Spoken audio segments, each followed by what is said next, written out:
A Enalta é uma empresa privada que atua no setor de exploração e extração, tanto de petróleo quanto de gás natural. A empresa teve um grande crescimento desde o ano de 2016, passando então de um preço de R$ 2,50 e chegando na sua máxima até mais de R$ 23. Sendo o Brasil um país rico tanto em petróleo quanto em gás natural, empresas privadas como a Enalta, a 3R e a própria PetroRio vieram numa grande subida nos últimos anos. E isso começou a despertar o interesse de muitos investidores. Então nesse vídeo, pessoal, eu vou mostrar para vocês um pouquinho mais sobre a Enalta e sobre a atuação da empresa e também sobre algumas perspectivas do futuro dela. Então, já deixa teu like, se inscreve no canal e vamos pro vídeo. Antes de eu começar, eu só queria lembrar que nada nesse vídeo é uma recomendação de investimento. A Enalta atualmente possui dois ativos de extração, que são o campo de Atlanta e também o campo de Manati. Já no meio do ano de 2022, a Enalta conseguiu adquirir então a participação no campo de Atlanta para 100%, o que vai garantir com que no futuro a empresa consiga aumentar bastante a sua produção, além de ter garantido a sua permanência no campo de Manati com a produção de gás natural e ainda uma eventual associação no projeto de estocagem de hidrocarboneto no reservatório.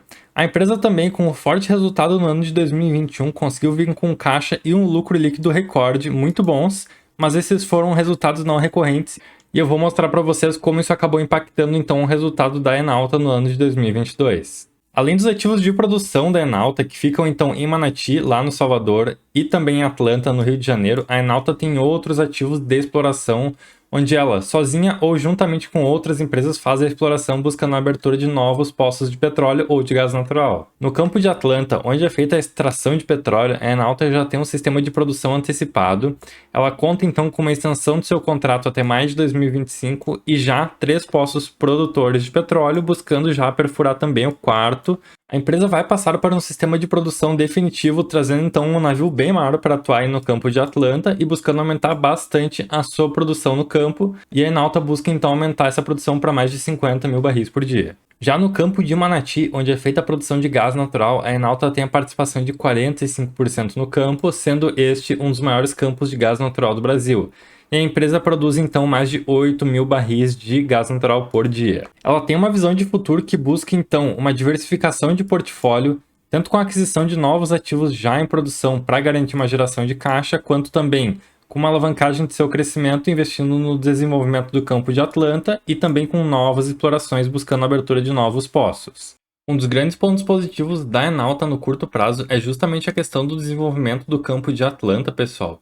Então a empresa vai estar buscando aqui um belo de um aumento na sua produção diária no campo, e com isso, obviamente, ela vai conseguir lucrar mais, trazendo um navio maior, ela vai conseguir ter uma capacidade de estocagem maior também, e vai conseguir aumentar bastante o número de poços, pelo menos dobrando, mas chegando aqui até mais de triplicar o valor de poços que ela tem abertos no campo de Atlanta, podendo aumentar no longo prazo ainda mais a questão da produção e eficiência desse campo. Com isso, no fechamento do ano de 2022, a Enalta veio aqui com uma bela de uma expansão na sua certificação de extração do campo de Atlanta, justamente por ela ter adquirido aqueles outros 50% para fazer a extração de petróleo. E já no campo de Manati, ela teve aqui uma pequena redução na nova certificação, justamente porque quanto mais a empresa extrai, mais o campo se esgota, então ela teve aqui uma pequena redução nas suas reservas de gás natural.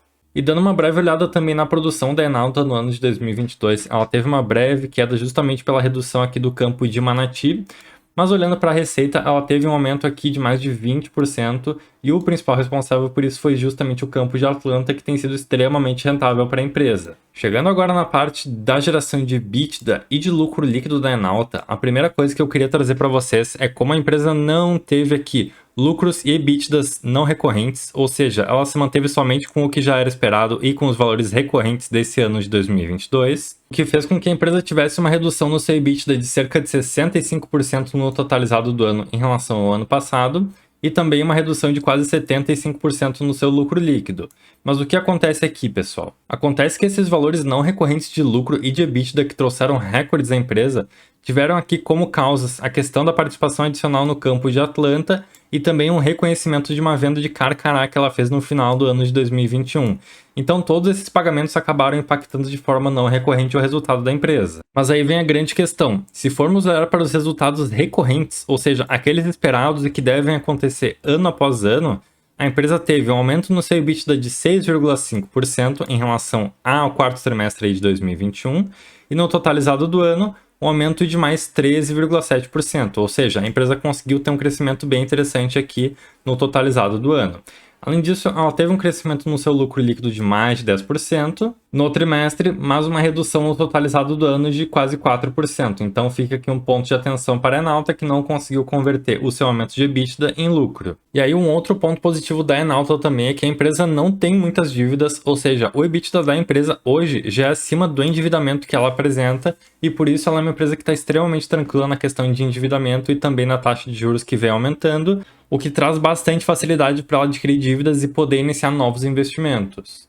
A Enauta tem um valor de mercado próximo de 3 bilhões de reais, e nos últimos tempos a empresa veio aqui numa bela de uma queda, saindo então lá dos R$ 23 reais e chegando aqui próxima dos R$ 11 reais. E ela teve algumas complicações no meio do caminho, justamente relativas aí à questão da redução do preço do barril de petróleo, algumas pequenas quedas de produção, mas principalmente a questão do risco Brasil, justamente porque o governo levantou uma nova taxa sobre a exportação das empresas privadas de exploração de petróleo que atuam no Brasil. Isso acabou afetando bastante aí a Enauta, e também outras questões de contexto global que vem afetando bastante o preço da empresa. E aí, dando uma olhada em alguns indicadores da empresa, ela está com um TL um pouquinho esticado aqui de 7,71%, mas um PVP de 0,72%, ou seja, você comprando em Enauta hoje, você estaria aí com um desconto de 28% em relação ao valor patrimonial da empresa. E com essa queda nos últimos tempos, ela ficou então com um dividend yield de 15,36% em relação ao preço da cotação hoje. O que acontece é que a Enauta vem pagando dividendos bem gordos nos últimos anos, então desde 2018 ela vem pagando aqui dividendos bem altos, acima de 9%. Somente em 2021 que ela realmente pagou bem pouco, mas aí nos outros anos ela veio novamente numa crescente nos dividendos. Ou seja, é uma empresa que, quando o contexto favorece, ela consegue remunerar muito bem os seus acionistas. E aí eu venho trazer alguns alertas aqui para vocês, pessoal, principalmente pelo contexto mundo e também contexto Brasil, que vão afetar tanto a Enauta quanto outras empresas de petróleo. Tivemos recentemente uma queda do preço do barril de petróleo abaixo de $80 o barril, o que vem afetando então a lucratividade dessas empresas. E com isso, evidentemente, elas vão ter redução nos seus números e também nos seus dividendos pagos. Justifica então a queda nas suas cotações também. Já em relação aí ao contexto Brasil, o novo governo já taxou essas empresas. Elas eram empresas que extraíam o petróleo e então exportavam para outros países fazendo aí a venda. Então, além de todos os impostos que essas empresas como a PetroRio e a própria Enauta já pagam, o governo decidiu criar um novo imposto temporário, que todo mundo sabe que, na verdade, imposto temporário não existe.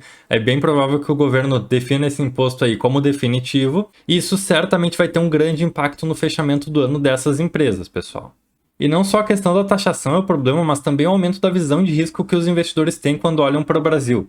Então pense você que você abriu uma empresa de petróleo no Brasil com um imposto X, e aí, 2 meses depois, o governo decide te taxar mais uma vez, cobrando um imposto de mais 10% na tua empresa, simplesmente do nada, sem qualquer estudo ou sem qualquer justificativa. Então, realmente, o risco Brasil é complicado para todas as empresas que buscam atuar aqui e também para os investidores. E aí, logo antes do governo anunciar esse imposto, o Itaú BBA recomendava então a compra de várias empresas de petróleo privadas no Brasil. Então, no caso aqui da Enauta, eles recomendavam a compra tendo um preço-alvo aqui de R$ 21 no fim de 2023. E aí as outras empresas como a própria 3R Petróleo aqui com preço-alvo de R$ 82, a PetroRecôncavo com um preço de 40 e a PetroRio com um preço de 54. E no fim das contas, tudo isso caiu por terra, pessoal. Realmente, esse novo imposto vai quebrar demais a perna dessas empresas e com isso os resultados delas. Justamente esse cenário adverso trouxe diversas quedas para as empresas de petróleo, e aí fica a questão aí do investidor avaliar então se chegou a hora de comprar, se já está barata. Na minha opinião, as empresas de petróleo apanharam bastante, talvez já fosse a hora disso dar uma entrada nelas, porque, claro, o governo vai cobrar esse imposto e é bem provável que o governo mantenha essa taxação nas empresas na exportação de petróleo. Olhando para uma perspectiva de longo prazo, pode ser que esse imposto venha a cair, pode ser que essas empresas venham ter uma grande lucratividade com o possível aumento do preço do petróleo também. Então fica bem interessante. Claro, empresas de commodities sofrem com bastante variação, nunca são empresas aí tão assertivas e tão constantes no seu pagamento de dividendos, e por isso, na minha opinião, não é uma recomendação, mas elas deviam ficar então no setor mais de risco da carteira. O ponto interessante é que justamente no mercado brasileiro, essas empresas viram uma grande oportunidade de pegar os postos que a Petrobras já não tinha mais interesse de extrair o petróleo, e com isso vir com bastante eficiência e vir buscar aí extrair tudo que tinha nesses poços, além da parte de exploração, que caso a empresa consiga descobrir novos poços, ela pode lucrar bastante nesse sentido também. Eu particularmente não tenho nenhuma empresa do setor de petróleo na minha carteira, acho que é um setor bastante arriscado, não é um setor tão constante, e por isso eu optei por não colocar ainda, mas talvez no futuro, se eu observar que pode ter uma boa simetria, uma boa alta, eu posso estar colocando aí na parte de risco. Mas essa é a minha visão somente sobre a questão aí das empresas do setor de petróleo, pessoal. Deixe aí nos comentários o que vocês acham tanto da Enalta quanto da PetroRio ou de outras empresas que atuam no setor. Vocês gostam e vocês têm elas na carteira? Bem, isso era o que eu tinha para trazer para esse vídeo então, pessoal. Ele foi desenvolvido aí a partir da sugestão de um inscrito do canal, então se vocês gostaram desse vídeo e têm interesse que eu faça vídeo sobre outras empresas trazendo mais informações, por favor deixem a sugestão aí nos comentários que eu vou estar estudando as empresas e trazendo um vídeo para vocês, então. E bem, muito obrigado por acompanharem, pessoal. Deixem o seu like, se inscrevam no canal e é isso. Um abraço para todo mundo. Tchau, tchau.